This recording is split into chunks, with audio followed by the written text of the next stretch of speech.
Hello and welcome to Creative Sparkle. My name's Holly and today we're doing an art journal prompt list, so grab your art supplies and let's get crafting.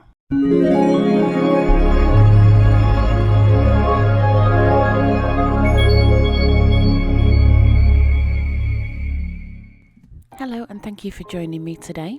So I'm working in a normal book rather than a recycled book, so I'm just getting some clear gesso onto those pages and not forgetting that masking tape down the middle. I'm priming the pages just because those pages are quite thin and I just want to make sure that anything that I put on there is not going to seep through or warp the pages. So once I've primed and that is dry, we'll move on to prompt number 1, which is to use a primary and secondary colour to create the background base. So I've chosen to go with a blue and a green, so I'm using baby blue and spring green in these acrylic paints, and I'm just going to use a brush to blend them over the background. I have no particular plan today, I'm just going to follow the prompts as they come, so I'm just getting that blended in. If you wanted to add the colours otherwise with a different medium, you don't have to use paint, you could use gelatos or inks or whatever you have available to you, whatever you would like to use. And so once I've added that blue, I'll get that green in. However, once I've added that, I do decide that I think it's a little bit too bright, so I'm going to use another darker colour. So I'm going to go with a different blue just to get those blended in and to make sure it's dulled down a little bit just because it is so vibrant. But if that's what you want for your page, if you want it vibrant or if you want it dark, whichever colours that you've used, as long as it's one primary and one secondary colour to get that background on.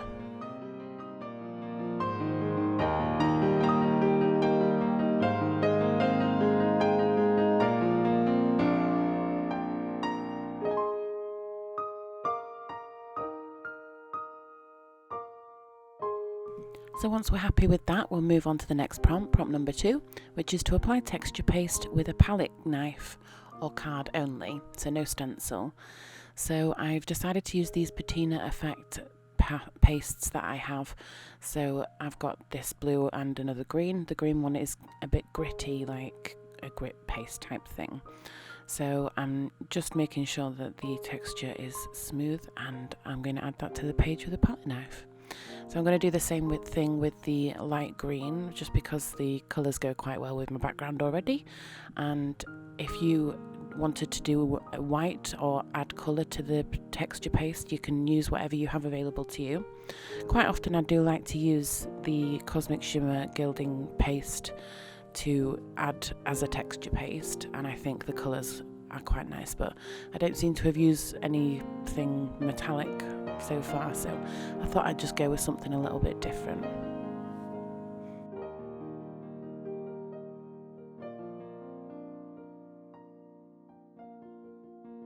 So the next prompt is prompt number 3, and we're going to use a stamp on the texture paste only. So that's the blue and green texture paste that I've added. So I've got this stamp set, and I'm just going to use the Blueprint Sketch Distress Oxide ink and get those stamped over the texture paste as the prompt said. So there's no rules as to say you need to use a texture stamp or a text stamp or what a background stamp. You can use any stamp that you want. You could do little images over there. You just use what you have available and make your page good. So prompt number 4 is to stamp over the background with a different stamp in a colour of your choice, so not black. So I've decided to go with Mowed Lawn in the green, and I've chosen another text stamp which is more of a scripty stamp, and I'm just going over the background in that Mowed Lawn. So you may very well have used black for the previous stamp if you wanted to over that texture paste, because maybe you're using white texture paste, but I've chosen to do a green and blue stamp. It's all looking very green and blue. So use what you have. So prompt number 5 is to add single lines of book pages to your page. So I found a book page that I am interested in using, and I decided to take a photocopy of that. So I'm just tearing it off and you could cut it instead if you liked, but I decided to tear it because I wanted that texture to match the texture paste in the background. So I'm just using a glue stick to get those stuck down, but I'm also going to use some Mod Podge just over the top to make sure that they stay where they are, because over that texture paste, because it's quite gritty, that the glue stick doesn't want to stick on that green texture paste particularly.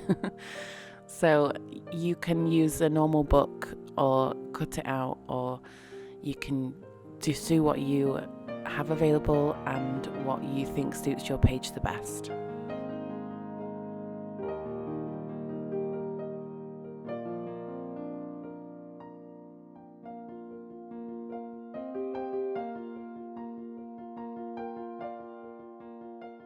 So once we've finished adding that, we'll move on to prompt number 6, which is to create a focal image, at least partially, using those book pages or text. So I have chosen a scrapbook paper, and I've used my scan and cut to cut out an image of a book. It just seems very book themed, this page. So I'm using the same text that I had used for the text in the background, and I'm just going to stick that together, and I'm going to use foam tape just to get the edges of the book a little bit heightened. So I'm going to fold that and then get it placed in the middle of the book, in the middle of the page. So your focal image could be something completely different. It could be a silhouette with a stamp on it, or something.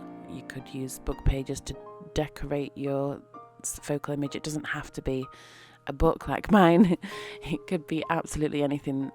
If it suits your page, then that's absolutely fine, just as long as you've used those book pages partially at least to cover.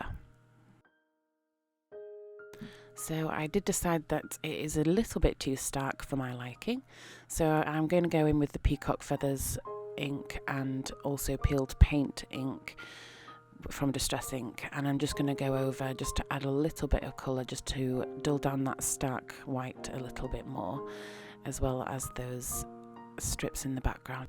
So I'm just going to skip over the peeled paint, but you'll know at least which part I have added it to. So the next prompt is number 7, which is to use book pages as the background for a title and add to the layout. So again, I've got that same script, and I'm using the same 2 inks that I used in the previous prompt, and I'm going to just put that over and measure the size of it over the book, because I've decided to put my title in the middle of my focal image. So the title is going to be Brave and Turn the Page. So I'm just going to use a black Sharpie to add that text, because the text on the images that I've used and the background of the title that I'm using has already got black text on it, so I thought it would fit quite well. But if you wanted to, you could add the book text as a frame rather than the background like I have done, or you could even use the book text as your title. If you can find something that's visible for your page, you could just cut out the book text and use that as your title.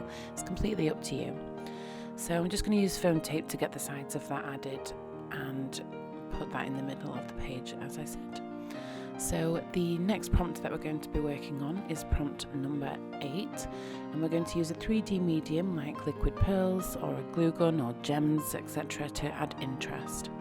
So I've gone through my stash and I found these enamel gems in there, and I'm just adding those randomly over the page. So I'm adding blue and the green enamel dots, but as I said, as I always say, just use what you have available to you, and if you think it suits your page, get it added.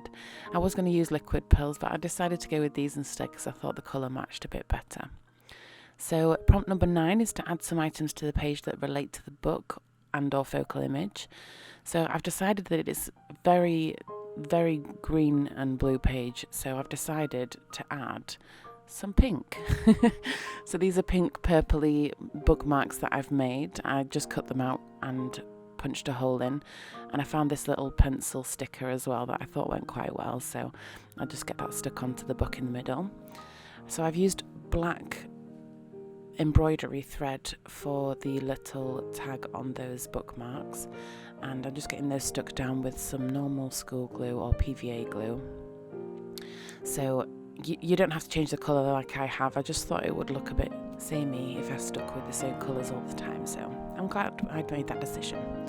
So the 10th and final prompt is to tear up some book pages and use them to add a border. So I'm again using the same book page that I have used throughout, and I'm going to tear them into small pieces using some distress ink to match those bookmarks.